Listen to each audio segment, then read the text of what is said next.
Well, this is a nice crowd. You got a lot of people. You've got a lot of people standing outside tonight. It's freezing. They got here yesterday like at 2 o'clock in the morning or something. Well, I'm worried about them. Would anybody like to give up your place? Let some people come in from the cold. You go out to the cold. I don't think so. I just want to say hello, Pennsylvania, and I'm thrilled to be back in this incredible Commonwealth with so many proud, hardworking American patriots. That's what you are. So am I. I'm a proud hard worker. I'm a proud patriot, but you're a proud patriot. Thank you very much, everybody. It's a great reception. You know, we're on to expose what happened recently when we took over. You know, it's 10 months, and already we have the largest investment ever made in the history of, not our country, of any country anywhere in the world. Think of that. But let me begin by wishing each and every one of you a very Merry Christmas, Happy New Year, all of that stuff. Remember when I started? In 2015, I made my first speech, and I said, we're going to bring back Christmas. Remember, the radical left wanted to get rid of the word Christmas. I said, I don't think that's going to work out. And we did it, and now everybody's saying Merry Christmas again. But just over 1 year ago today, with your help, we saved America. That's what happened. We saved it. In the most important election victory possibly in the history of our country was going down. We were a country that was being scoffed at, laughed at all over the world. We won all 7. Thank you, Charlie. She said, and you saved us. Who are you? Stand up, please. Who said that?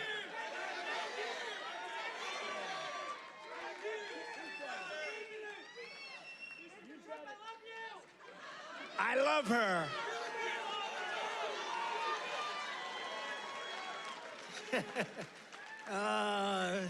Only in Pennsylvania can this happen. I know this state. By the way, last election, did we kick ass in Pennsylvania? We won. That means we won 3 times in a row, as you know. But we won all 7 swing states. We won the Electoral College, 312 to 226. We won, and by the way, the real vote was much more than this, but we wanted to make it too big to rig.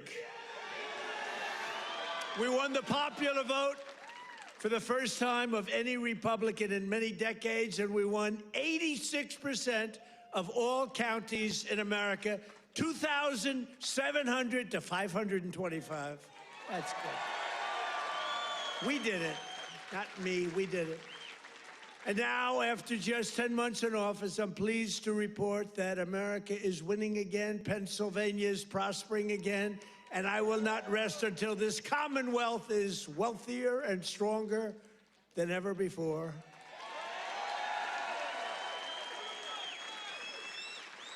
Remember when Biden got up and called you a state? That was not good. He said, it's great to be back in this state. Where are we? Where are we? What state is it? It's Pennsylvania. Oh, okay.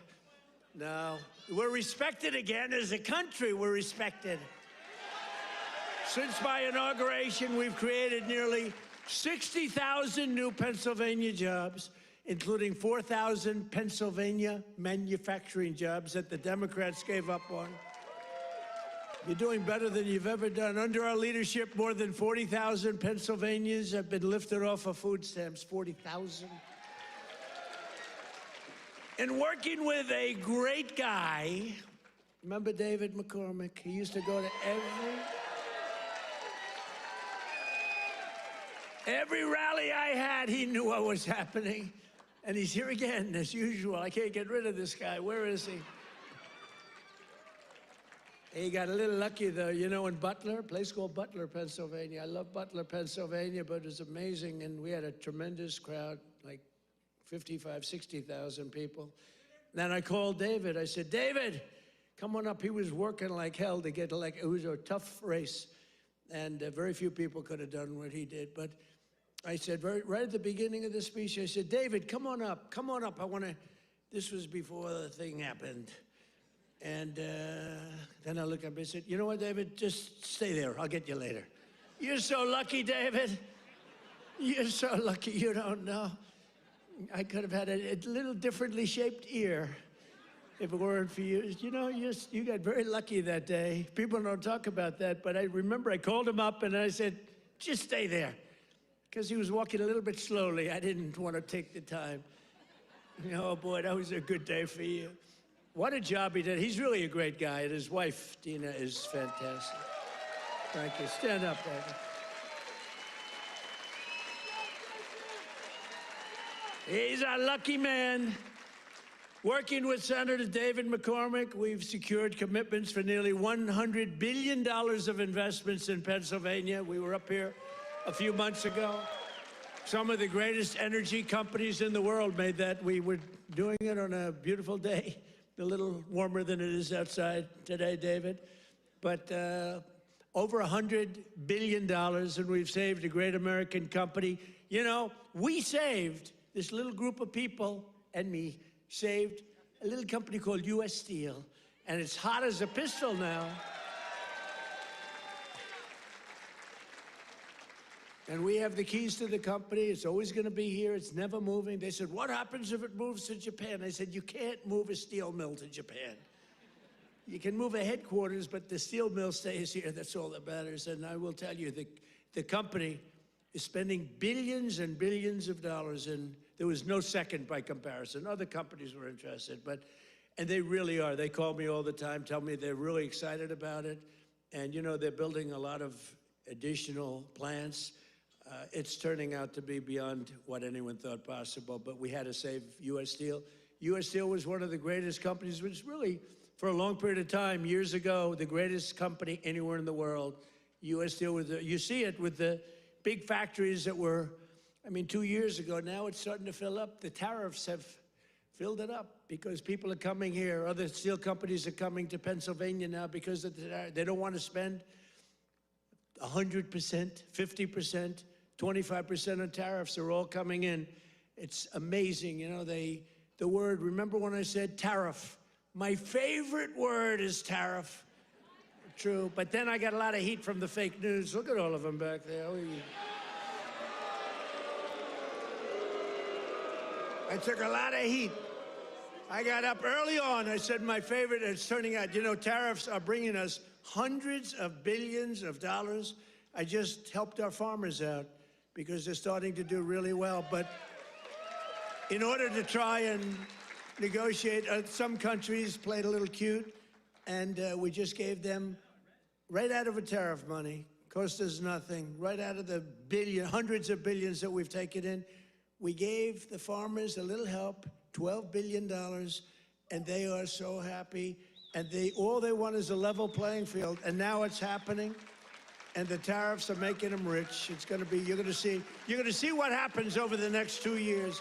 It's like a miracle is taking place. But we've taken in hundreds of billions of dollars, really trillions. Scott, we have the great Scott Bessent. Scott, stand up.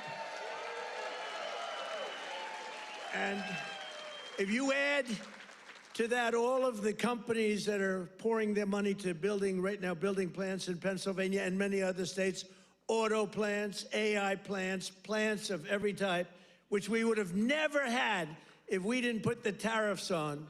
Did you see where Europe now is saying, I think we got to start doing what Trump is doing. We've got to start putting on tariffs because we're getting our asses kicked, and it's true. But Scott, if you really think about it, it's trillions of dollars, not billions of dollars, right? So it's amazing. It's the smart people understand it. Other people are starting to learn, but the smart people really understand it. 1 year ago, under Sleepy Joe Biden, have you heard of him?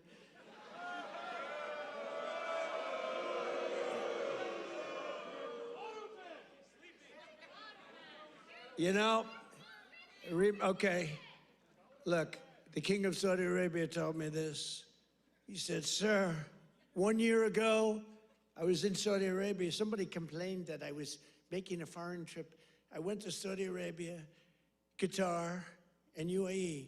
I brought back $4 trillion. They said, he shouldn't be traveling. He should focus on home. What the hell do you think I'm doing? And 250 Boeing jets. I brought it back so much, everything. Then they say, he should, you know, the stupid people, they say, he should be leaving our country. Yeah, let's sit around and twiddle our thumbs. It's, no, it's sort of crazy, right? But 1 year ago, the king of Saudi Arabia said it. He said, sir, 1 year ago, you were a dead country, dead. They were focusing on China. They were looking for, you know, who's next on line, frankly. And he's a good man. And the Emir of Qatar said it. UAE said it. The big company, the big, smart country said it. We were a dead country 1 year ago. We were dead as a doornail. We were going down the tubes. And now we're the hottest country anywhere in the world. There's nobody close. Sure.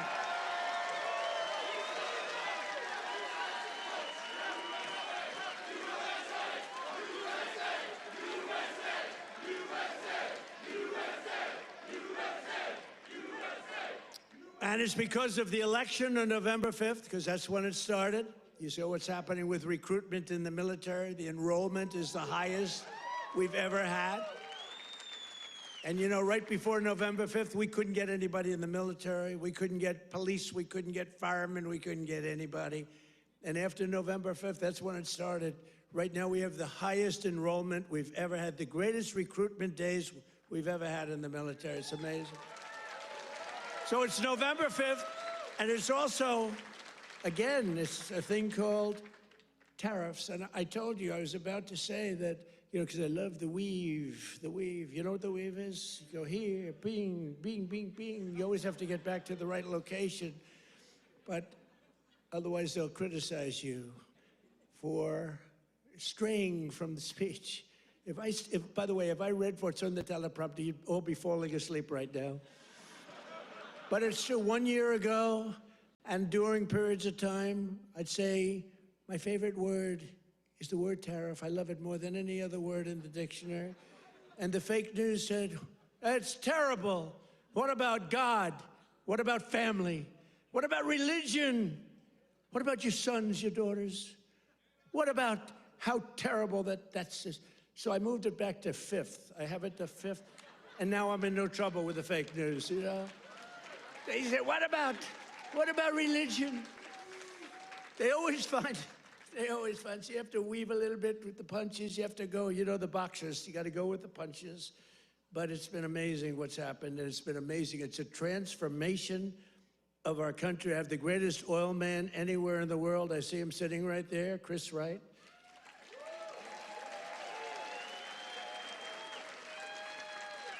I was going to put a man, Doug Burgum, he's great. He's interior. And I said, Doug, I want you to go to energy. You're really fantastic at energy. Came from North Dakota.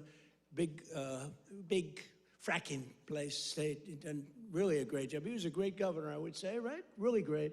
And a great person. He's doing a fantastic job. I said, I want you to head up energy. Sir, I'd be good, but I'll tell you, there's one man out there. In the whole world, there's one man out there who would be better than me. Who is it? A man named Chris Wright. Who the hell is Chris Wright? Give me a break. I never heard of the guy. Well, you never heard. He's the biggest there is. He's the smartest there is. The greatest oil man in the world. Chris Wright. I said, I got to see this guy. And after about 2 minutes, I understood exactly what Doug was saying. So I said, okay, Doug, you'll go to Interior. You work with, because interestingly, Interior owns all the land that has the oil. And he has all the expertise that drills the oil. And I said, you know, we'll do a friendly merger here. This is pretty good. And that's what we did. And we're right now drilling more oil than we've ever done ever before. Prices are way down. We just had 4 states. It was just reported that 4 states had $1.99 a gallon. Right? We're so moving. So I want to introduce Chris Wright. Stand up, Chris.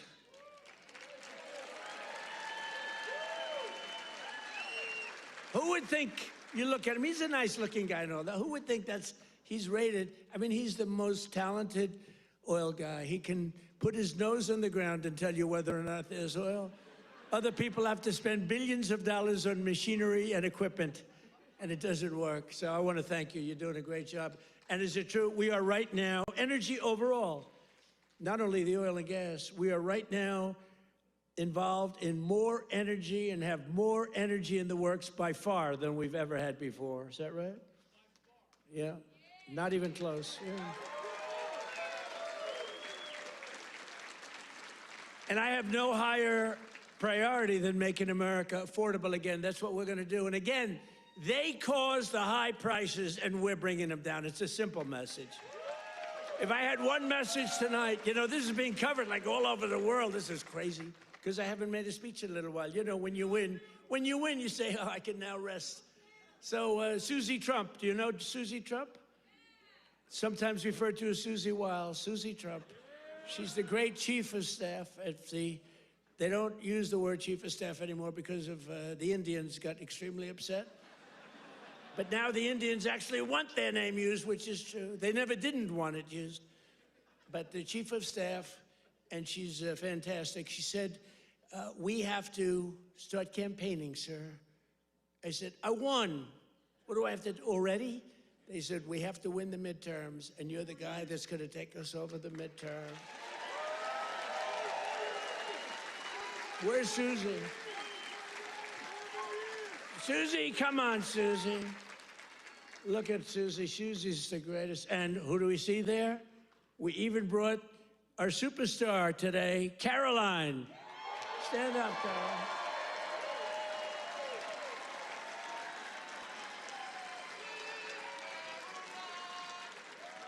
Isn't she great? Is Caroline great? You know, when she goes on television, Fox, like, I mean, they dominate. They dominate when she gets up there with that beautiful face and those lips that don't stop, up, like a little machine gun.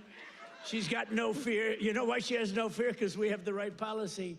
We don't have men in women's sports. We don't have to sell men in women's sports. We don't have to sell transgender to everybody. We don't have to sell open borders where the whole world is allowed to come into our country from prisons and everywhere else. So she's got a little bit easier job. I wouldn't want to be the other side's press secretary, right? Thanks, Carolyn. Great job. We appreciate it.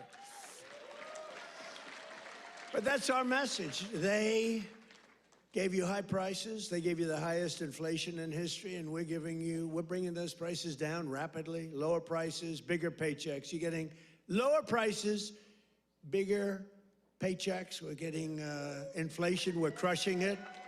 And you're getting much higher wages. I mean, the only thing that's really going up big, it's called the stock market and your 401ks. It's going up. But I say it, you know, and I said it the other day, and a lot of people misinterpret it. They say, oh, he doesn't realize prices are high. Prices are coming down very substantially. But they have a new word. You know, they always have a hoax. The new word is affordability. So they look at the camera and they say, this election is all about affordability. Now, they never talk about it. They never talk. Thank you very much. They say I'm not allowed to run. I don't know what the hell that's all about, but that's okay. He said 4 more years.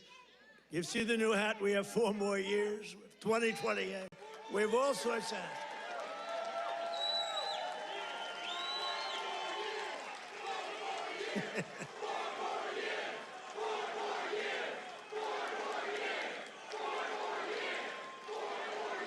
Well, you know what? We have 3 years and 2 months to go. And you know what that is in Trump time? 3 years and 2 months is called eternity. We have a long time. We have a long time. But under Biden, real wages plummeted by $3,000 a year. Under Trump, the typical factory worker has already seen their wages increase by more than $1,300, and that's in just a few months. And for construction workers, it's $1,800 up versus $3,500 down, and I think their number is wrong. It's much lower than that. For miners, do we love miners? I love miners. I don't know how they do it, going 10,000 feet under the ground, and they wouldn't trade jobs with me. if I gave them a beautiful, magnificent penthouse in the middle of Manhattan, where I used to live, if I gave them the most beautiful penthouse, they wouldn't take it. They'd rather go 10,000 feet underground and dig. That's what they want. For miners, their wages went up $3,300, and we're bringing back coal. But my administration cannot talk about anything else except when they say the word coal, they have to precede the word by 2 words: clean, beautiful. So we only call coal clean, beautiful coal. Is that right, fellas? Because coal needs a little public relations help. It's a very powerful fuel. It's used by China. You know, China makes all our windmills, but they don't have any wind farms. It's a little interesting, isn't it? Wind is the worst. That's a scam. They ruin your valleys, they ruin your peaks, the most expensive energy. The only ones that get rich are the developers who make a fortune. You have to change your windmills. And most of them are made in China, but China has very few wind farms. You know why? Because they're smart. You know what they do have? A lot of coal. They love coal. So that's okay. But we have clean, beautiful coal, and we brought it back into vogue. We have nuclear, we have oil and gas, we have sort of everything. We don't approve windmills. We don't approve it, I'm sorry. We don't like things that kill all our birds. And that every time you put one up, only the guy that owns it makes a lot of money. Those guys, what a joke. And they are ugly, you're right, sir. But Democrats talking about affordability is like Bonnie and Clyde preaching about public safety. And they are really truly the enemy of the working class when they do it, because we're gonna have a great energy policy. You know, our oil prices are coming down very substantially, energy prices.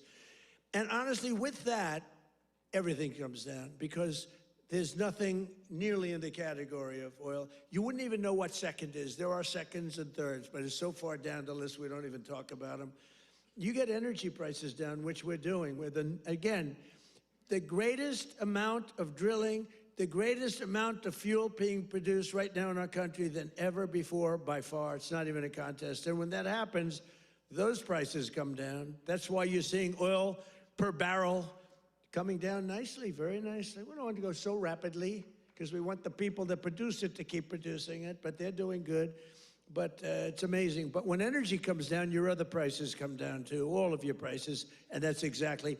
We inherited the highest prices ever, and we're bringing them down. We inherited the worst inflation in the history of our country. Think of that. And we're bringing them down rapidly. Their entire agenda is about robbing working people to fund their far-left cronies and give lavish benefits to foreign migrants and illegal aliens. You can't do it. Look, we all have a heart. We don't like what's happening. But you know, when they allow them to come in, we have a border that, by the way, they don't talk about the border. Why don't you talk about the border anymore? The border is, for months, it's closed. Actually, their people, because they're radical left, their people, radical left, they rate the border and everything. You know how many people came into the border over the last 7 months? You know what it is? 0. 0.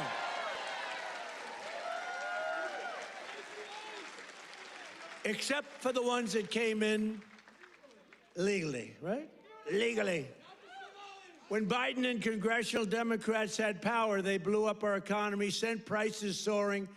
Like the poor guy, he didn't know what the hell was happening. Okay, I'm sorry. It wasn't him. It was the lunatics that circled. Yeah, it was the auto pen. You're right. I can't believe I didn't say that. I hate when you beat me to the punchline. I would not have said. Well, I'll tell you, I'll give the fake news a little breaking news. So I believe, and I may be correct, but we're checking this. We have a bad head of the Fed. We're going to be making a change. Fortunately, this guy's out. But we have 4 members appointed by Sleepy Joe Biden. Which is better, Sleepy Joe or Crooked Joe?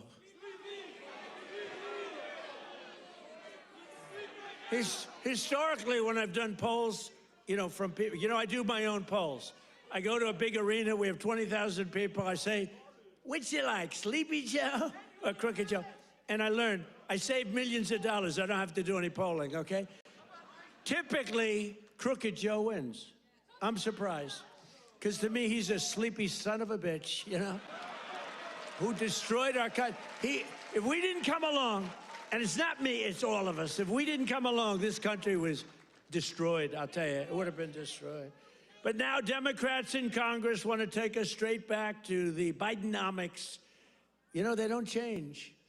And I don't really talk about it because, for instance, I watched a congressman the other day on a television show. They were interviewing a Democrat. He was fighting like hell for men to play in women's sports, okay?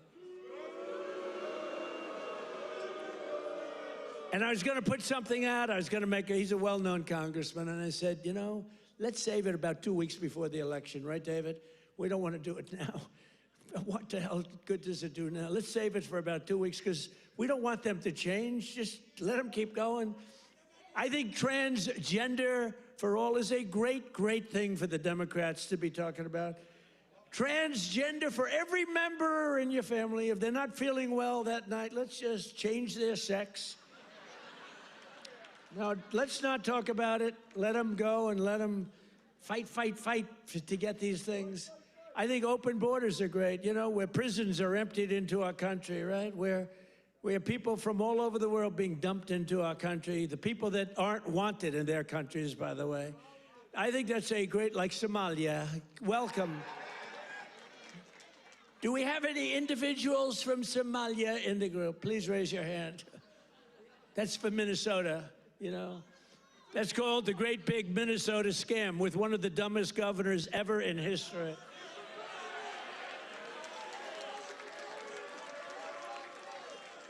I love this Ilan Omar, whatever the hell her name is, with the little turban. I love her. She comes in, does nothing but bitch. She's always complaining. She comes from a country where, it's considered about the worst country in the world, right? They have no military, they have no nothing, they have no parliament. They don't know what the hell the word parliament means. They have nothing, they have no police. They police themselves. They kill each other all the time. I love it. She comes to our country, and she's always complaining about, the Constitution allows me to do this. We ought to get her the hell out. She married her brother in order to get in, right? She married her brother. Can you imagine if Donald Trump married his sister? Beautiful. She's a beautiful person. If I married my sister to get my citizenship, do you think I'd last for about 2 hours, or would it be something less than that? She married her brother to get in. Therefore, she's here illegally. She should get the hell out. Throw her the hell out. She does nothing but complain.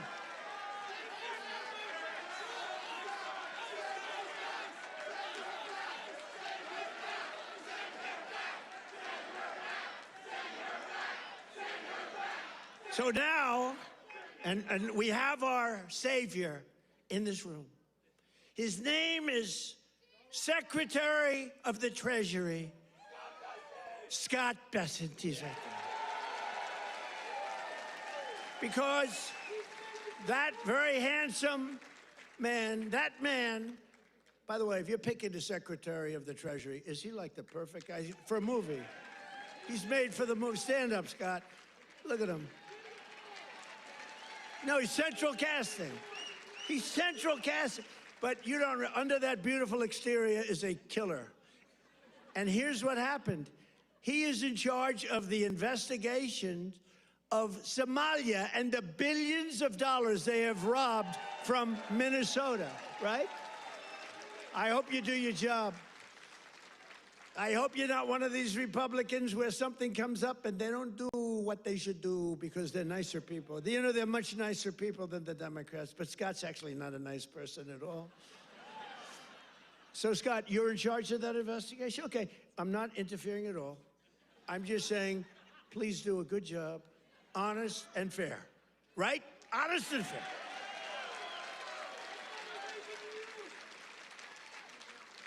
Oh, if he's honest and fair, you know what he's going to find?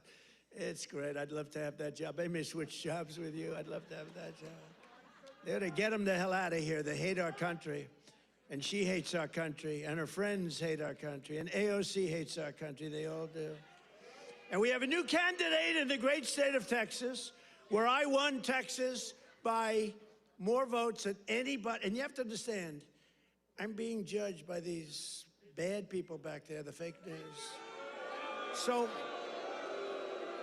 So anything I say that's slightly off, I get like headlines. Donald Trump exaggerated, or Donald Trump lied. They give me Pinocchios, Washington Post, a Pinocchio. They lie every day. They give me a Pinocchio. But think of this. If I make even the slightest mistake, what they do is they go after me. Everything I say is correct. We have now a new candidate. I won Texas by the largest vote in the history of Texas 3 times, okay? I love Texas.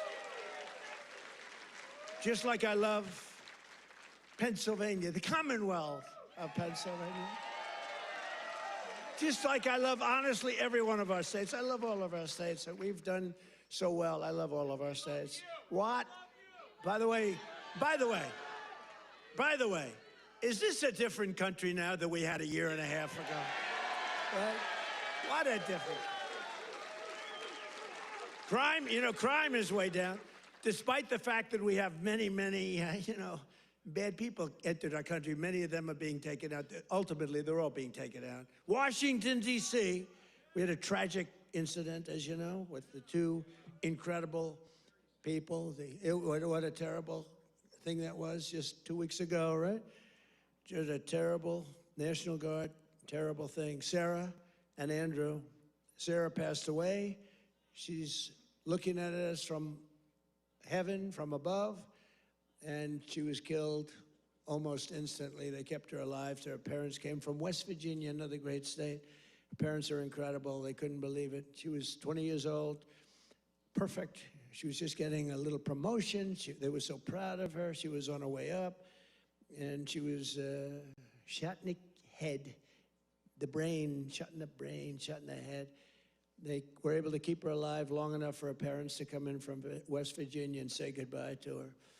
And Andrew is the second one, who's also from West Virginia National Guard, incredible people. And so they were both from West Virginia. And his mother's named Monica. And Monica's the most positive person I've ever seen. The night that he was so badly hit and the doctors gave him almost no chance, I called their hospital room and spoke to her. And she said, sir, he'll be fine. Oh, no, I'm telling you, I'm praying. The whole country is praying. Sir, I'm telling you, don't worry about it. He's going to be fine. This is the mother talking to me. And the father's like devastated. He's an incredible guy too, both. And I went and invited them to the Oval Office, and they came in. She said, sir, he's fine. It was amazing, actually. And today, Monica, she said, we're all praying, and I'm praying. And then she called to say, sir, he moved his finger today. This is like 3 days later. He moved his finger. And today I got a call that he got up from bed. Do you believe that? He got up. He got up.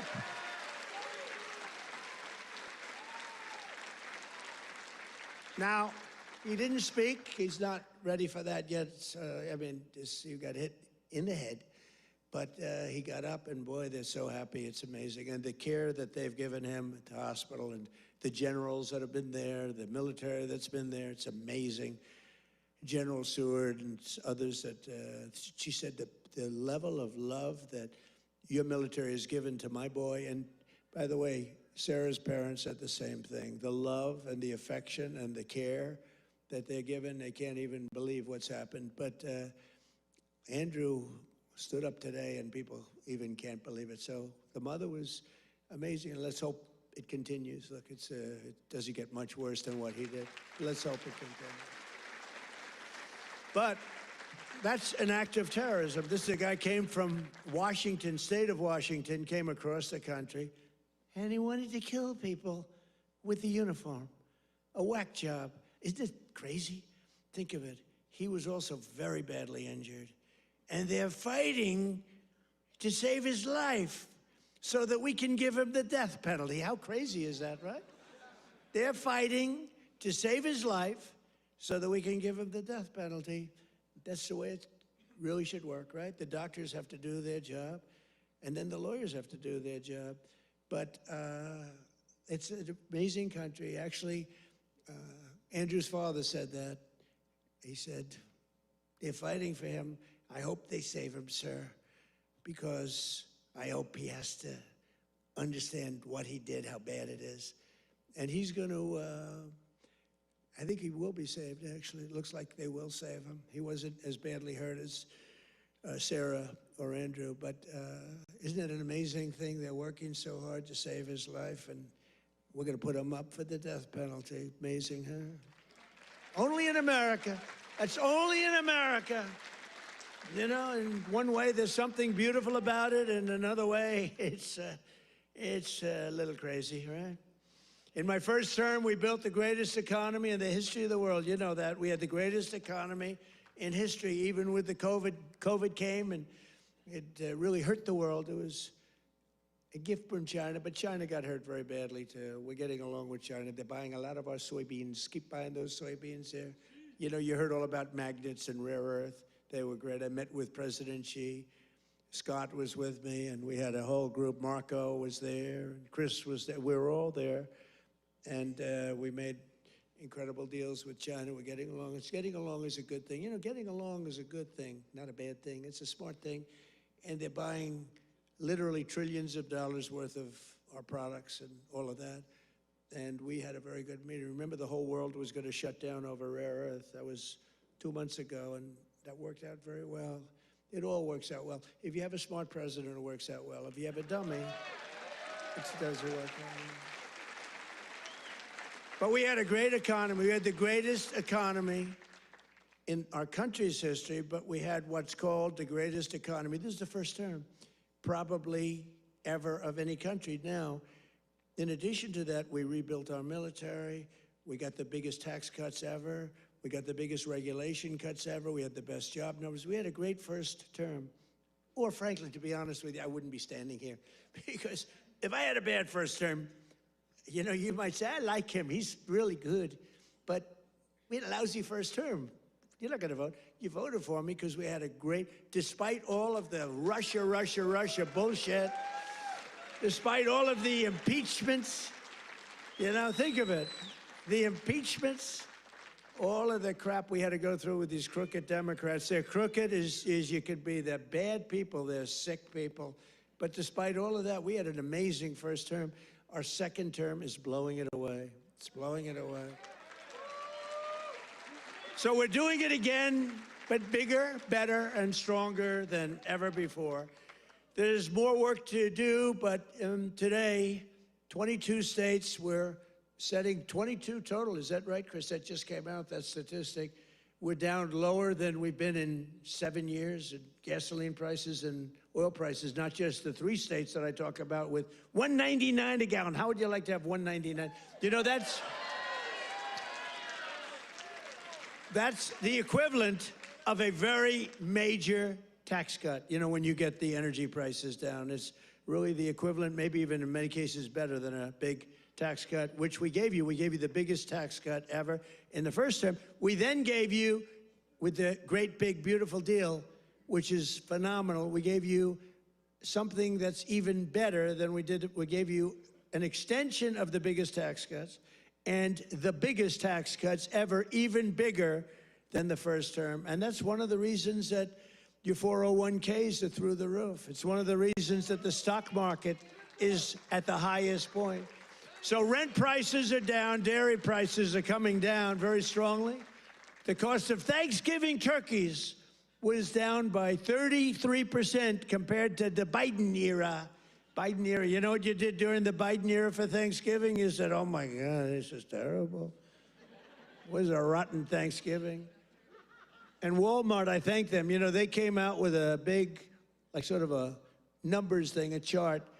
and they had it 25% less. So that's pretty good. A Thanksgiving meal with all of the trimmings is 25% less under Trump than it was a year ago under Biden. That's a good start.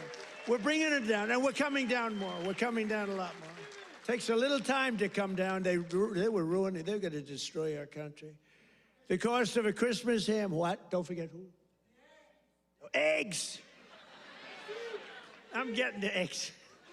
But you're right. Remember with eggs where I had my first news conference. 2 days went by and I had a news conference, right? Unlike Biden, 2 years go by, he still didn't have it. Remember? He'd walk off the stage. He's finished with his, sir, you're finished with your speech. Now what? You finished what? And then he'd walk into a wall. What he did, and it wasn't him, it was some really smart, radical left lunatics. What they did to our country, we can never forget. We can never forget. But you remember the first eggs? We remember the first 3 days. I just got there. Sure, what's these people? 2 of them are there, right there. Look at all those cameras you got. You got a lot of television going. 2 of them were there, and I'm talking about, yes, I look forward to getting involved and doing great things. What about eggs? Eggs are down. As they go, eggs. They said, the price of eggs is quadrupled. I said, oh, I didn't know that. Tell me about it. It's gone up like 4 or 5 times. Remember eggs right at the beginning? He's right when he says eggs. It went up like 4 times. It was like crazy. And they said, sir, don't buy. They came into the Oval Office. Sir, you know, we have an Easter egg hunt. It's like a thing for 150 years at the White House. Beautiful. They said, sir, we're going to buy plastic eggs this year. Plastic eggs. We don't have, you know, enough eggs to go around for that. I said, you're going to buy regular eggs, and by the time Easter comes, we're going to have so many eggs, you're not going to know what to do. You're not buying plastic. And we didn't. And Brooke Rollins, our Secretary of Agriculture, did an incredible job. And eggs dropped like a rock. And we ended up buying a lot of eggs for a lot of... But the price of eggs is down now 80% since March. Think of that. And we have 2 price charts. Do you remember the last time I pointed to a chart? My all-time, I don't care what these charts say, my all-time favorite chart was the chart I had in Butler. I said, let's look at the chart. Bing, bing. I don't care how good that chart looks. It's shit by comparison to the one in Butler. It's nothing. I like the Butler chart. Remember, that was on how great employment was and all this, but I like it for other reasons. Look at that chart. It's good, but now as I talk about the Butler chart, I don't even want to look at it. Doesn't mean anything. But look, Biden price increases and Trump price increases. Look at Biden. Up 37, 24%, 22, 21, 30.7, 30.7 again, 10.4%, 49%. Trump, the price is down 5.1, 4.2, 0.5, down 4%, 2 points, 2.9. Look at that, our prices are coming down. Their prices, it's a hoax. They're just, remember they said the Inflation Reduction Act, remember that? Billions and billions, hundreds of billions of dollars, the inflation, and after they got it approved, because we had a few Republicans that went along with that whole hoax. And remember, we're gonna pass the inflation, and I said, there's nothing to do with inflation reduction there. There's nothing to do with that. It has nothing, it had nothing to do with inflation either way, other than raising inflation, perhaps, because it was such a stupid, and then they admitted, they fought it like, oh no, this is inflation. After they got the thing passed, then they said, we agree, it has nothing to do with inflation. Screw you, we don't care. That's what it is. We're dealing with bad people. And the word affordability is the exact same thing. And I can't say affordability hoax because I agree the prices were too high, so I can't go to hoax because they'll misconstrue that. But they use the word affordability, and that's their only word. They say affordability, and everyone says, oh, That must mean Trump has high prices. No, our prices are coming down tremendously from the highest prices in the history of our country. And look at that chart. Let's see the next one. You have another one, I think, mortgage rates. Even with a lousy Fed chair. We have a lousy Fed chair. Oh, and by the way, it looks, you're going to have to check this, please. I just heard it could be that all 4 commissioners in the Fed signed by Biden, including Too Late. You know who Too Late is? Too Late, pal? Jerome Too Late. He's too late with his interest rates for a reason. He's a bad guy. He's not a smart guy, but he's a bad guy. Too Late. Is he going to lower rates a little bit finally? Did you see where Jamie Dimon, respected guy, said, you got to get the rates down, you schmuck, you know? But I hear that the auto pen may have signed those commissions. If they signed those commissions, now maybe I'm wrong, but we're going to check. Have you checked that? Are you hearing it? Who signed it? Did he sign it or did the auto pen sign it? I'm hearing the auto pen. You know, you can't use the auto pen unless it's very strongly authorized, unless you show you know what the hell you're doing, which is impossible of him to show. So, I don't know. I think it's something we have to look into. You put people there that are not authorized to be there. I know I signed Chris Wright. I signed everything, but I signed Chris Wright. If I gave you an auto pen, they could throw you the hell out of here, Chris. The difference is they would do it, you know? We try and be too nice. No, would you check that, Scott, okay?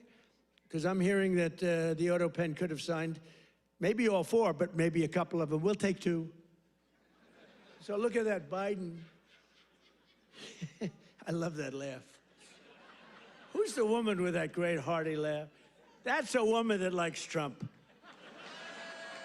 That's how beautiful. Anybody can laugh with that happiness. She likes Trump. He likes Trump, too, with the hat. Yes, that's right. Thank you. Thank you, man. Thank you. So Biden, new yearly mortgage cost increases, and Trump, new yearly. Look, we went down with our rates. They went up with their rates much. That's a lot. So with us, you save $2,900, almost $3,000. And with them, you go up, it costs you $15,000. You don't hear that because the fake news doesn't tell you that. And these are charts, these are government charts. These are not made up by Donald J. Trump. These are government charts. Do you have a third chart? Because I like these charts very much. Not as much as Butler, but I like them. You have any other charts? Because so far they're playing quite well. Oh, look at that. Real wages. Look at that. Losses and Trump real wages gains for the typical worker. Wow. I mean, that's incredible, right? So look at the amount of loss, 18.5, 106. What the hell is that all about? Is that even possible?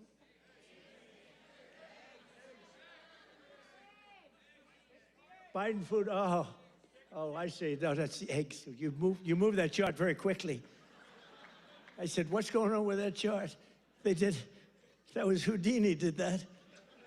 Because I was saying, boy, I really like the numbers having to do with real wages, but, you know, they played very well. But this plays very well, too. So, yeah, Biden food price increases. Trump, look at that.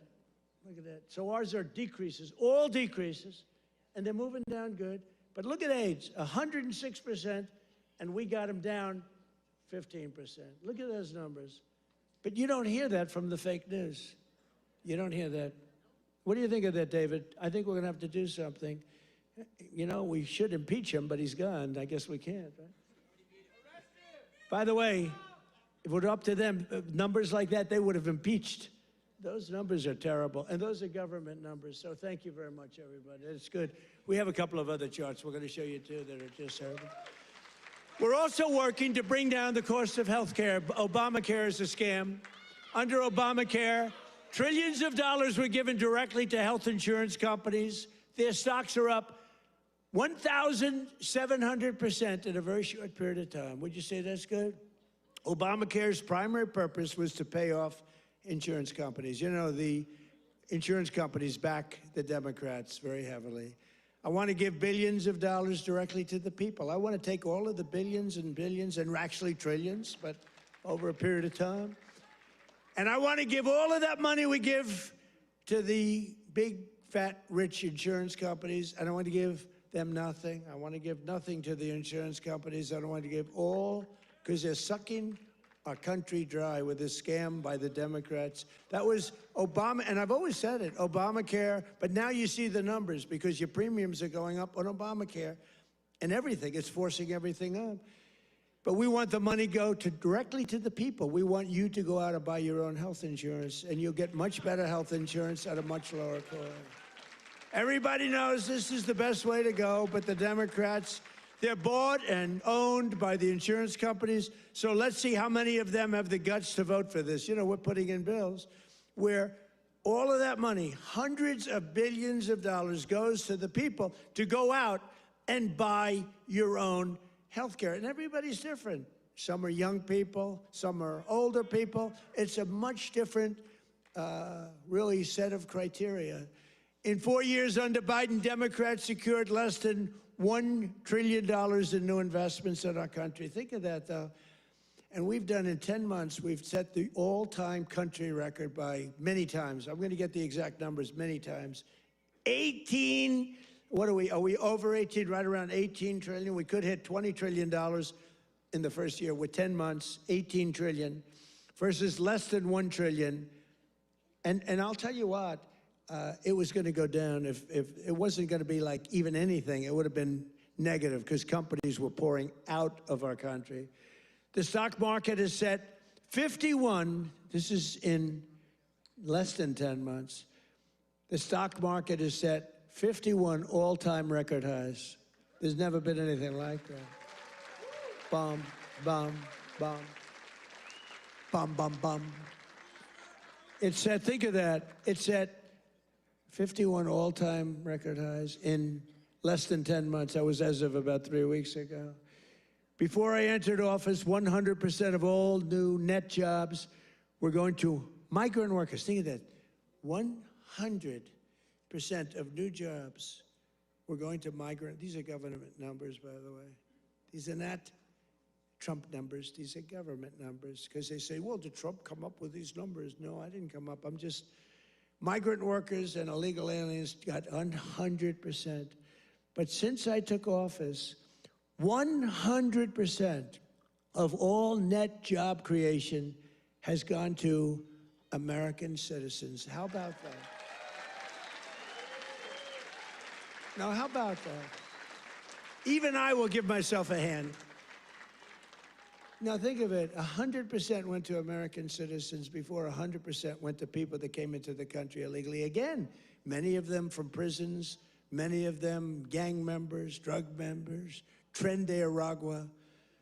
More Americans are working today than at any time in the history of our country. That's why when they ask about the economy, you know, you have fake polls. How's Trump doing? You hear these numbers. How's Trump doing on the economy? I was interviewed by a very hostile group today. I said, why am I doing these people? They're hostile.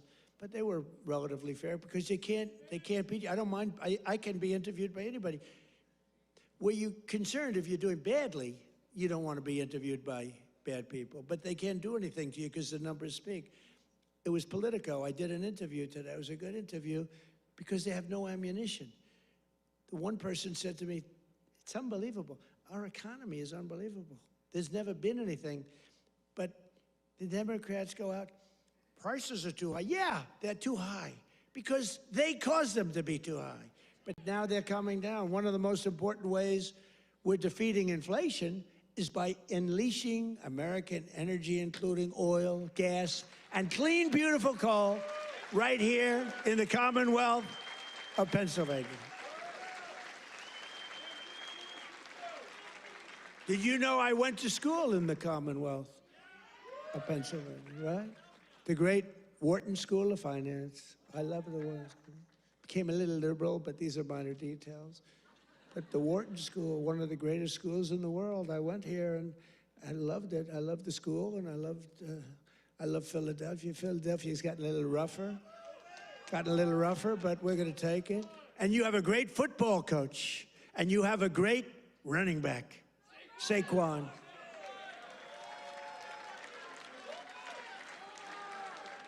You know, I got to know Saquon a little bit, and my hand will never be the same. I patted him on the back. I said, Saquon, let's go. You're my partner today. Let's go win. Being out. Because it was like I hit a piece of steel. I said, what the hell is with you, Saquon? That's pretty, he's good. But he's a better football player than he is a golfer, trust me. He's so strong. He's those muscles.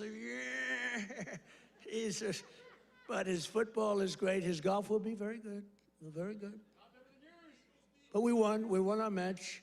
And you do have a great coach. I was with you, Coach. I got a little streak going here, but that'll change. But he's a great coach. Well, you won the whole deal, right? I got to know him last year when he came to the White House, and I said, this guy's he's a real leader. The players loved him.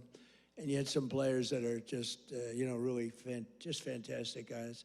But you have a good football team. It's really good to watch. But for 4 long years, Biden and the Democrats tried to endlessly kill Pennsylvania energy jobs. They worked so hard to kill the jobs. They wanted wind all over the place, you know? Let's go buy those windmills for millions of dollars each from China. Every time it goes around, you lose $15. Did you know that? That's on average. You're supposed to make money with energy. You're not supposed to lose money with energy. And everybody that's doing wind is in virtual bankruptcy right now. If you look at UK, I told he's a nice man, Starmer, Prime Minister. I said, you have a great energy source in the North Sea. Use it, or you're not going to be in office very long. Their energy prices, they're putting wind all over Scotland, all over beautiful, the most beautiful fields in the world, Scotland. All over beautiful. Oh, we have some Scottish people here. Where the hell did you come from? We have Scottish people. But they're putting wind all over Scotland. The people are not thrilled with it. And it's costing them a fortune. They have the most expensive energy. And I said, I'm going to do you a favor. You could be there for a long time. Open up the North Sea oil. One of the greatest oil. And, they like to say, well, it's very well depleted. No. It's good for another 500 years, and they haven't even found most of it yet.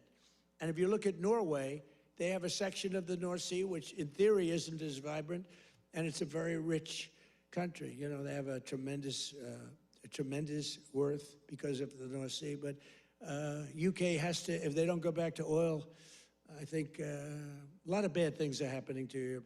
That their immigration policies are so bad. Is so bad. They're destroying our beautiful Europe. I love Europe. They're destroying Europe, and they better do something. I'll give them just some free advice. I'm focused here, but I give them free advice. They better be careful because immigration and energy are going to destroy Europe. On day 1, I ended the war on Pennsylvania energy. I just terminated something that was insane. And we all love Elon. Elon was up here campaigning, right? But I said, Elon, I think electric cars are great, but not everybody wants an electric car. And I ended the insane electric vehicle mandate where everybody was supposed to have an electric car by the year like 2030 or some ridiculous year like that. It's not going to be that way. I don't think it'll be some like hybrid, some kind of like gasoline powered. I mean, the nice thing about gasoline is we have 2,000 years worth of we have more gasoline, we have more oil and gas than any country anywhere in the world. Is that right? And they want us to go to batteries. Let's go to batteries. We don't have battery content. So let's go to batteries, according to these morons that were in our country. Let's not use oil and gas, which we have more than any country in the world. Let's go to batteries. Well, we have to go to the Congo and get it from China. But I actually stopped the war with Congo and Rwanda, and they said to me, please, please, we would love you to come and take our minerals, which we'll do. But I stopped the Green New Scam. It's a total scam. And, we had, they used to call it global warming. Then they called it 15 other things, and none of them worked. So they came up with climate change, remember? Climate change. Because you can't go wrong with climate change if it goes up. Remember, global warming, and then the temperature started going down like a rock. Remember? We had global warming, and they sent that big, beautiful ship with all scientists on it. and it went into deepest Alaska. It went up through the ice. And the global warming, it was getting so warm, except unfortunately they had a bad few weeks. It got so cold that the ice just crushed the ship. We had to take those poor bastards out by helicopter. The scientists, they said, one guy was petrified of helicopter. He said, I have a choice, go down in the ice with the ship or go in a helicopter. He chose the helicopter. He made it. But we have a very simple policy, right, Chris? Drill, baby, drill. We have a simple policy. And natural gas production is booming. Coal mining is up by 2.4 million tons a month. And we're also reviving Pennsylvania manufacturing. And with our historic tariffs, steel production is roaring back. We're building steel mills all over the country. And U.S. Steel is coming back at a level never thought possible before. And I was up.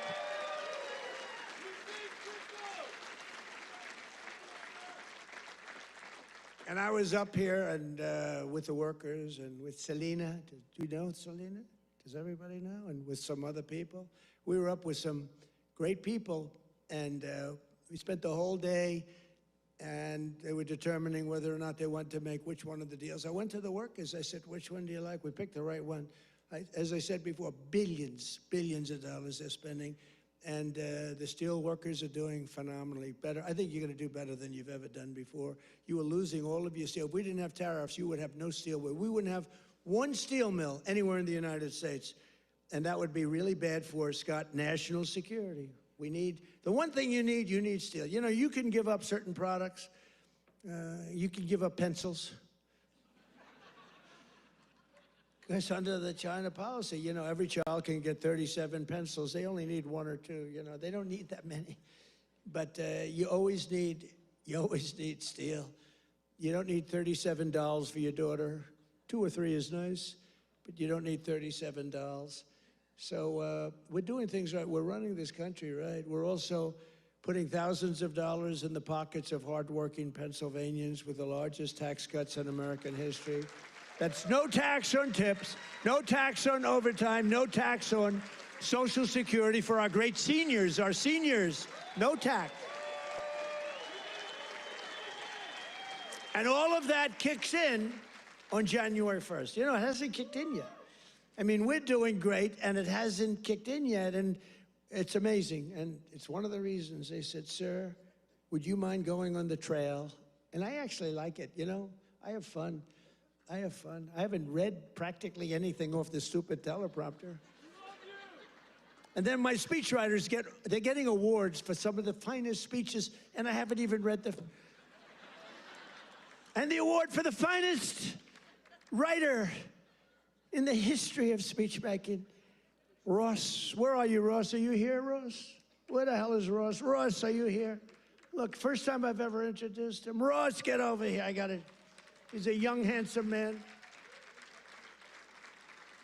He's the greatest. Thank you, Ross. Very low-key guy. Thank you. Look at Ross. He's so shy. I can't believe it.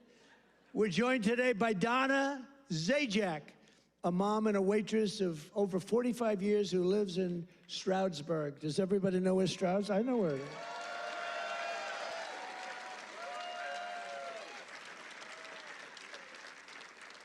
Because of no tax on tips, Donna estimates she will keep hundreds of additional dollars every single month, and she'll put all of that money toward her daughter's dream of becoming a veterinarian. That's a good, right? A good thing.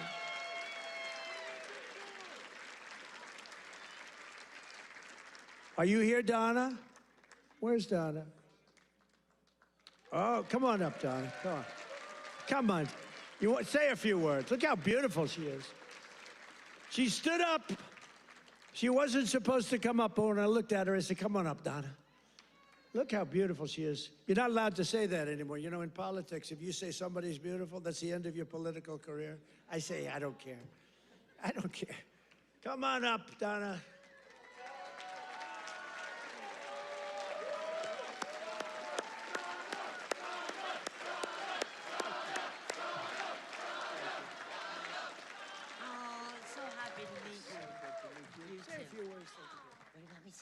just say whatever. This is always dangerous. Thank you, Trump. Thank you to President Trump for having me. This is like my sister dream, but I love you too. My sister Ann loved you too. But yes, with that money, that would help me with my daughter's tuition. Yes, Make it great. make it a lot easier. Big difference, For right? sure. Yeah, Thank you. we love it. you, Donna. Thank you. Thank you.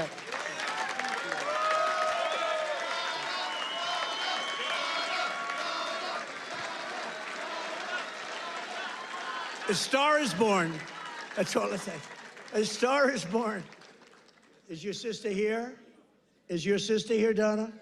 Are you? Oh, hello. How are you? Good family.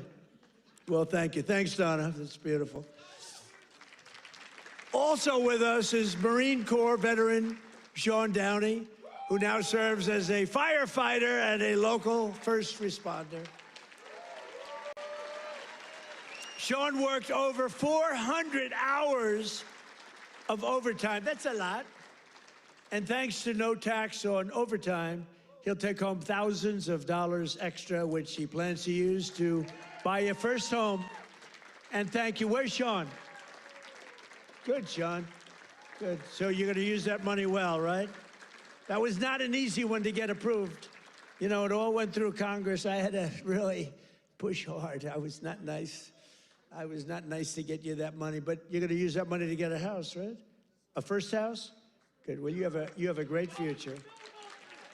Thank you very much. And here as well is Megan Hemhauser from Cresco, Pennsylvania. Megan's husband works 10 to 15 hours of overtime a week operating heavy equipment while she bartends and waits tables at night and homeschools her two children during the day, getting more and more prevalent. Homeschooling getting more and more, it's happening. That's okay, it's good. But thanks to no tax on tips and no tax on overtime, more than a quarter of their income will be tax-free. Megan, do you want to come up? Come on, Megan. Come on up.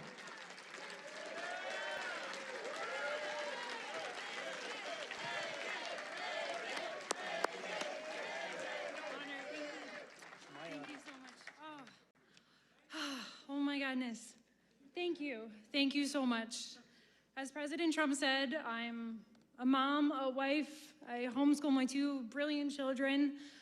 And the no tax on tips is incredible. No tax on overtime is incredible for my husband. And it all comes back to our family. It saves us, and it's for the future of our children. And it's been such a blessing to be home with them and to have them here with me tonight. And thank you for everything, President. Thank you. Thank you. Good to see that. I want to show this. You know what's great? So she had these notes, right? Not notes, it's a speech. She never even looked at it. She was great. It's much better when you don't have to read it. Ladies and gentlemen, thank you. So I just thought, great job. That's a great job. Thank you. Thank you so much. Thank you. Thank you. Thank you. That's great. Never looked at the notes.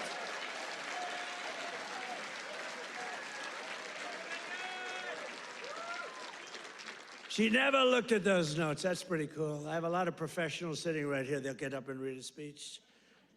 But Megan didn't have to do that. Another key part of our tax cuts is known as Trump accounts.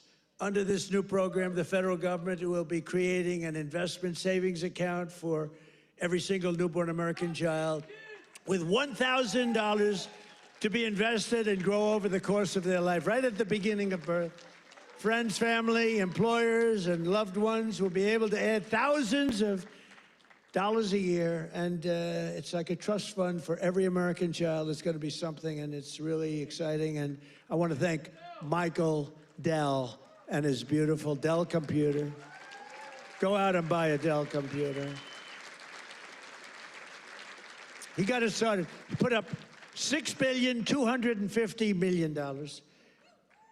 And he started with nothing. Think of that. And he just put that up, $6.25 Michael Dell, thank you wherever you may be. Michael is probably in Texas watching us right now. and his beautiful wife. They're a great couple. His wife is incredible. Every single Democrat in Congress voted against these unbelievable benefits for American families. Why would you vote against? Money is being put up, big money is being put up. And you know, these kids, when they get to be 18, 20, 21, 30, 35 years old, they could have $100,000, $200,000, and they're gonna be rich. I mean, they're gonna feel rich, and they're gonna be watching it grow, and they may be helping it grow, who knows, you never know. But it's gonna teach them. It's gonna be a great thing. This was Michael and some other people's ideas. They wanted to do this, and they spoke with their wallet too. They put up a tremendous amount of money. So I just want to thank Michael Dell, his wife and family, and everybody else that was with us the other day. It was a big day, and it's a big event. But we're joined today by some of your representatives who voted to put more money in your pockets. And these are great people. And I introduced David. I'm going to ask him to stand up again, because David McCormick is a really great man in the truest sense. He won a race, you know.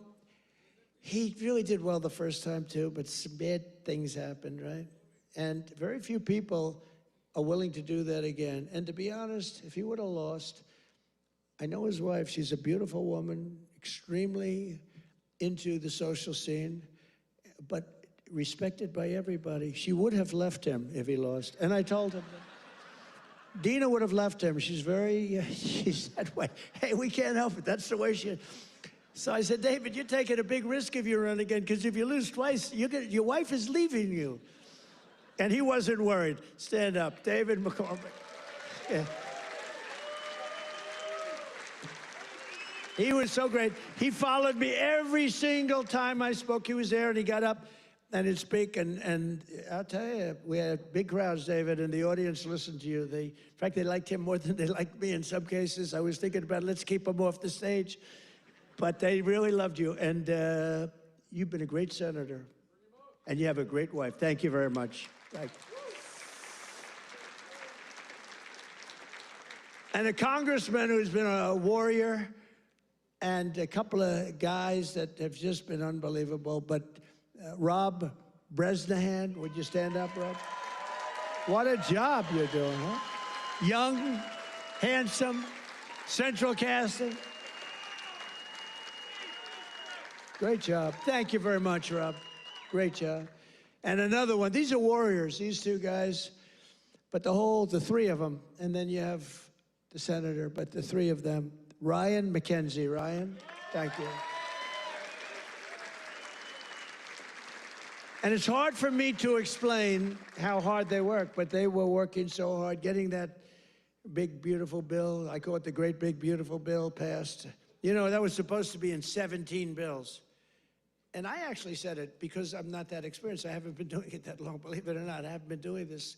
I had one man, he was a congressman, and we had a big meeting, and he was telling us all how to do something. And I said, I disagree with that.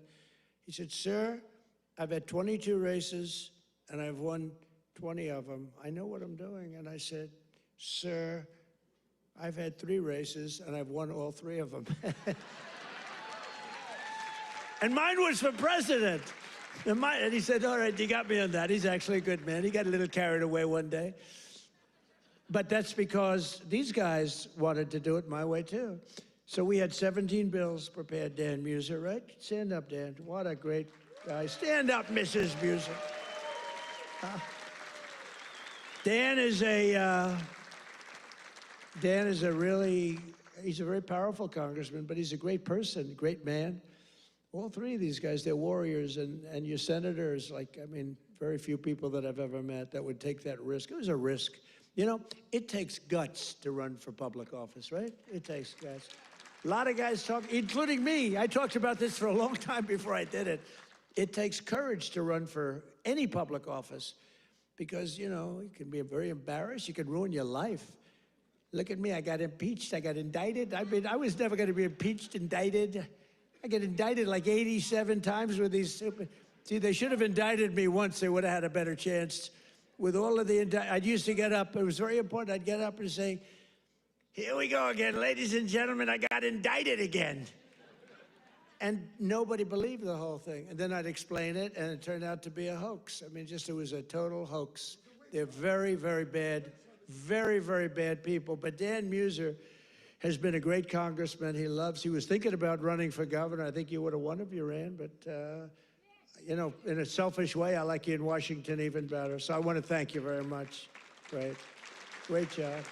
Thank you. That's even more important. Thank you. Thank you very much. And thanks as well to Secretary of the Treasury, Scott Bessent, and Secretary of Energy, Chris Wright. You guys have been great. Thank you. I introduced them, but I want to introduce, because they have been so good. A major factor that fueled inflation under Biden was the invasion of 25 million people. Think of this, 25 million people came into our country totally unchecked and unvetted, mostly across our southern border. 10 months ago, we inherited the worst border in the history of the world, and now we have the strongest border in the history of our country. We've never had a border this strong. And people don't talk about it. You notice they don't talk about it. When I was running, it was the biggest thing. And before I was running, that's all they talked about, the border, the border, the border. And now I fixed it. Nobody wants to talk about it. Even my people, they say, sir, don't put it in your speech. Why? Because nobody cares about the border. You fixed it. No, but you know how bad that is? Because they forget what you did. We had a border that was so bad, everybody, criminals, everybody pouring into our country, anybody. You know, the Congo, I just settled that war. The Congo, their entire prison population was set into our country. Venezuela, their entire prison population was dumped into our country. And now we have the tightest border we've ever had. We have one of the strongest borders anywhere in the world.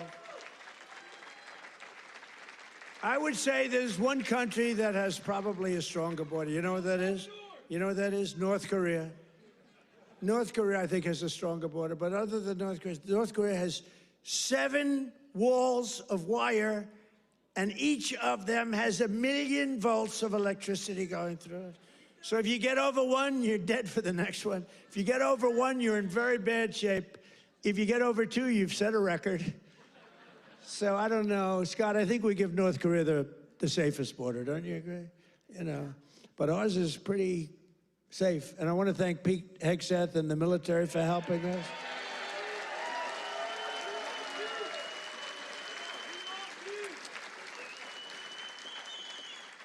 And again, for 7 months in a row, we've had 0 illegal aliens that have been admitted to the United States, and nobody.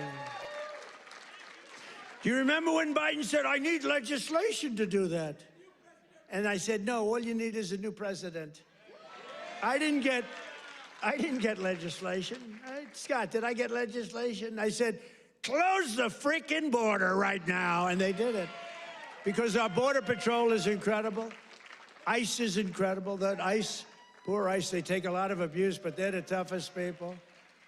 And again, Washington, D.C. now is, we had the tragedy, which was a terrorism tragedy, but we have Washington, D.C., the safest it's been in 52 years. Think of that. And a year ago, you couldn't walk down a street in Washington, our nation's capital, and now restaurants are booming, restaurants are opening. The restaurants were all closing, now the restaurants are opening. You can't get into a restaurant in Washington, D.C. Biden and the radical left Democrats turned Pennsylvania into a dumping ground for hundreds of thousands of migrants from the most dysfunctional places on earth, like Somalia, and gave them billions and billions of your taxpayer dollars. But we didn't really give it. It was stolen. And those people should go to jail. Jail. And if they don't go to jail, Scott Bessent is toast. He's toast. I'll tell you, that could be the easiest case. I think it's too easy for you. Just give it to your assistants. They can do that case. These people are crooks. They don't work. 91% unemployment, okay? It's a scam, and it's headed up by the crooked Congresswoman. Whatever happened to her brother, by the way? Is he still around? Where is he? Yeah, he went low. He went low. He's not happy. Would you look into him too, Scott? Would you find out the brother, please?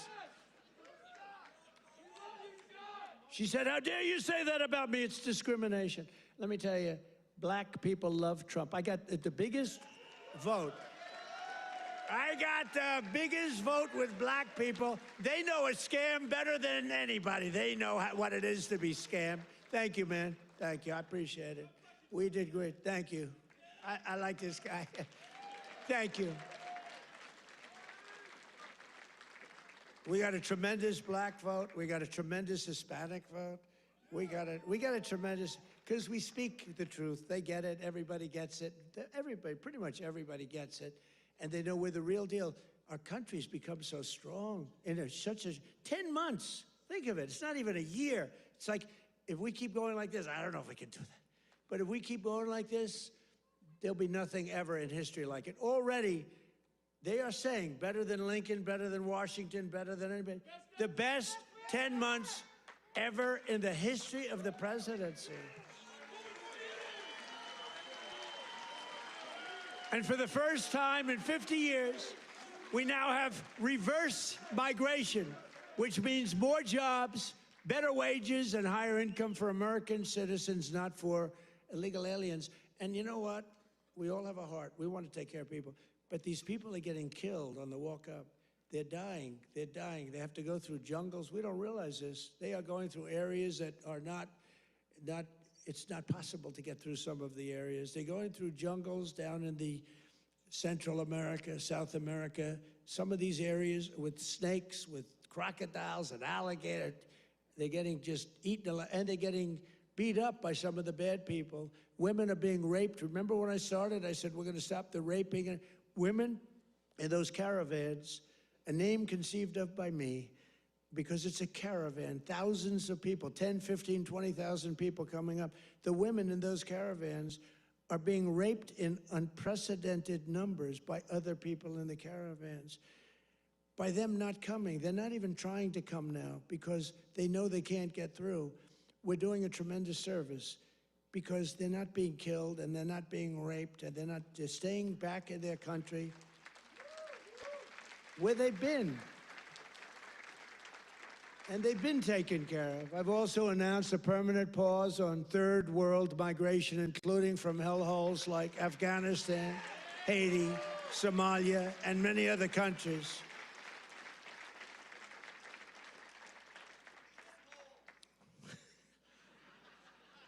I didn't say shithole, you did.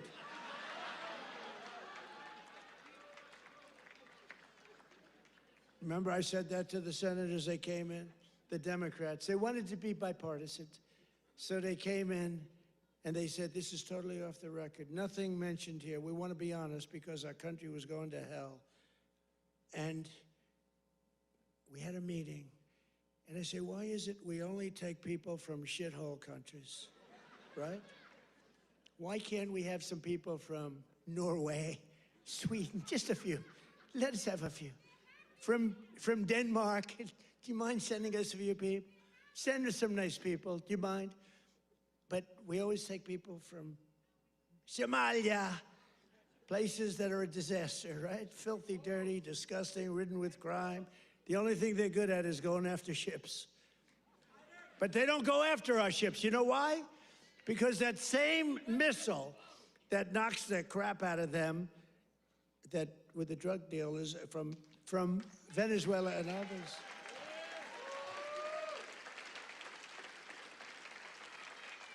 That same missile, think of it, from hundreds of miles away, we have the greatest military, we have the greatest equipment, we make the greatest equipment in the world.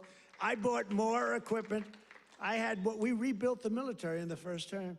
Then Stupid Joe gave a lot of it to Afghanistan, but it was a lot, but relatively little. But we're still adding to it a lot. But I'll tell you what, I'm looking at this big tough guy with the red hat on. I like that guy. But stand up, let me just see what you look like. Nobody's gonna mess with him. Okay. He's central casting. Thank you very much, very good. I see he's enjoying it. I like people that enjoy things because you gotta smile about this whole thing. But that same missile system that hits the center of everyone. Remember, every boat that gets hit, we don't want to do that, but every boat that gets hit, we save 25,000 American lives, every boat. And when you view it that way, you don't mind. But we have that same system aimed at Somalia, and if they go and want to raid our ships, and not our ships, worldwide shipping, you know, they used to go and take the ships. When one or two of them get hit, they say, we'll pass. So we've cut down drugs, 94% coming in from sea. 94, right? 94%, Muser. 94%, Muser. That's pretty good. We're trying to figure out who the hell are the other 6%. They're finding it very hard to get people to navigate those waters. The problem is nobody wants to go fishing anymore either. They don't want to get in boats. They don't want anything to do with boats. I think we've destroyed the boat market. Other than that, it's been very effective. We've cut it down 96%. Think of that. And now we're going to do land, because the land is much easier, and it's even more prevalent. If you don't share our values, contribute to our economy, and assimilate into our society, then we don't want you in our country. We don't want you.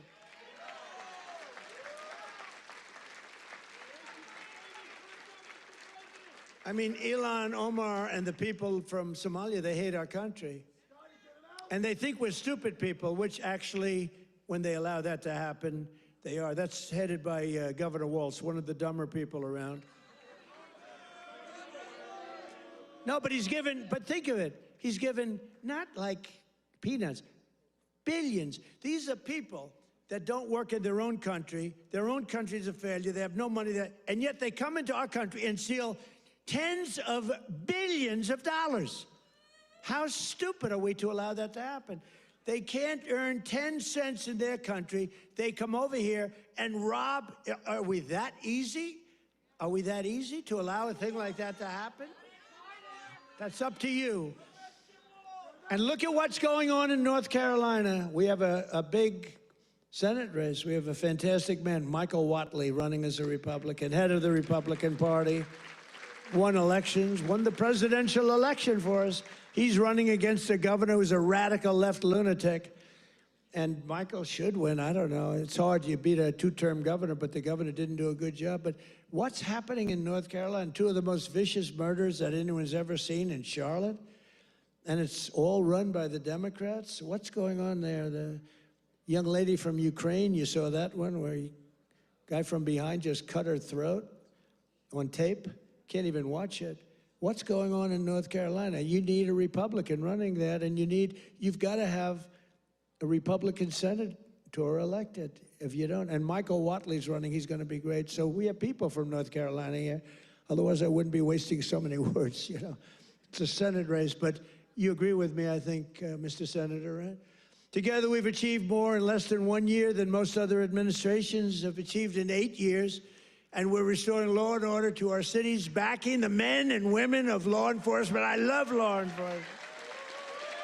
And standing with the heroes of ICE and Border Patrol.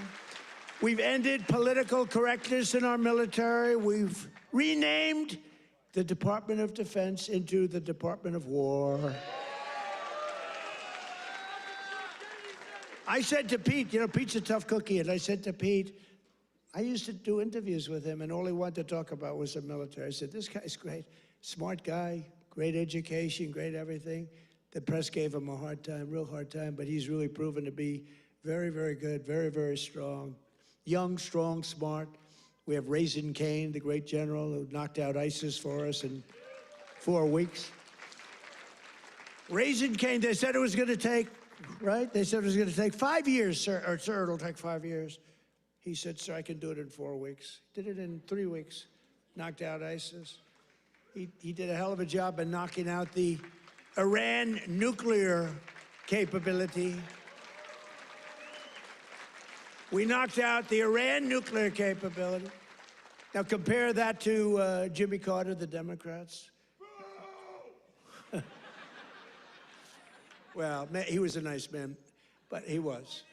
But we don't really want a nice man. You want to have somebody that's capable. You know, they were talking about Greg Gutfeld. He's a very good guy. Greg Gutfeld. Very good. But Greg Gutfeld he didn't like me very early in his, he didn't like me.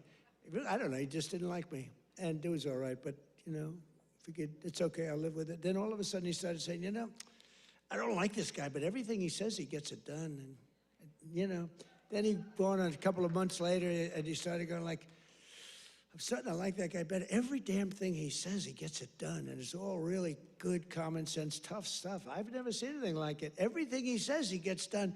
And then he started to really like me. And then we did an interview. It was supposed to be a 10-minute interview. It lasted for 2 hours. There was a good chemistry. And he did 5 shows, all 5 shows that week. And he got the highest ratings that anyone's ever gotten in that time slot. And he became legendary. I'm happy for him. But there was something. But he said, during the process, he said, so would I rather have a guy as president who was really a nice guy who I liked, or a guy who I can't stand that gets everything done and turns our country into a great country again?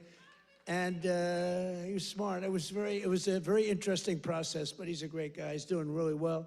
Totally dominates the late night.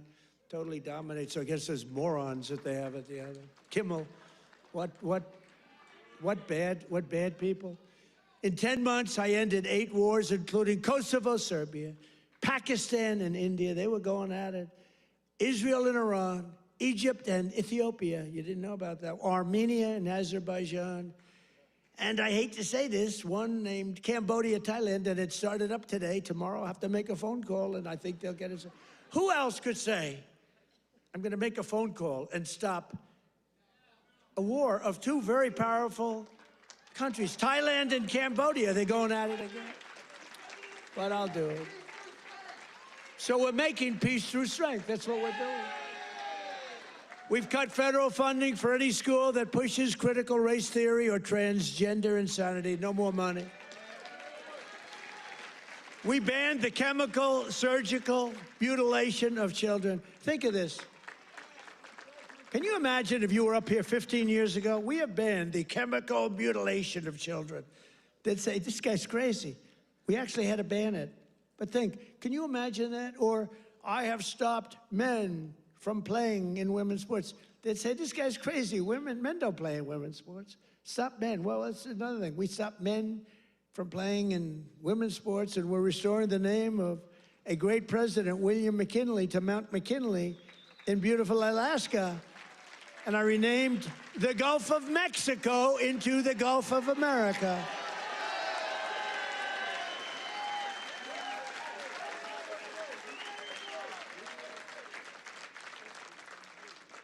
So in conclusion, from the shipyards of Philadelphia to the steel mills of Pittsburgh, these are great places.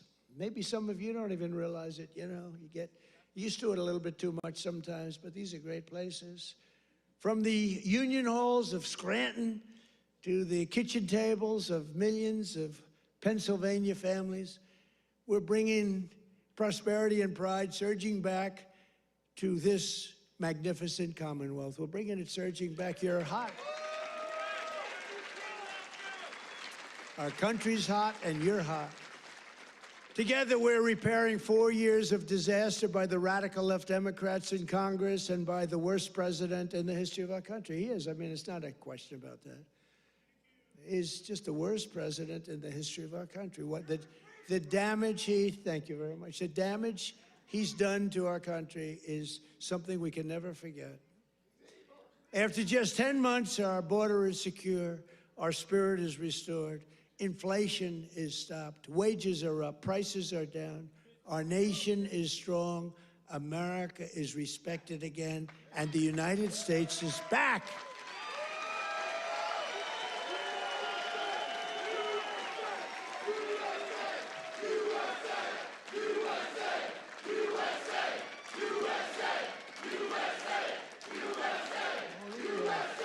All these people, right?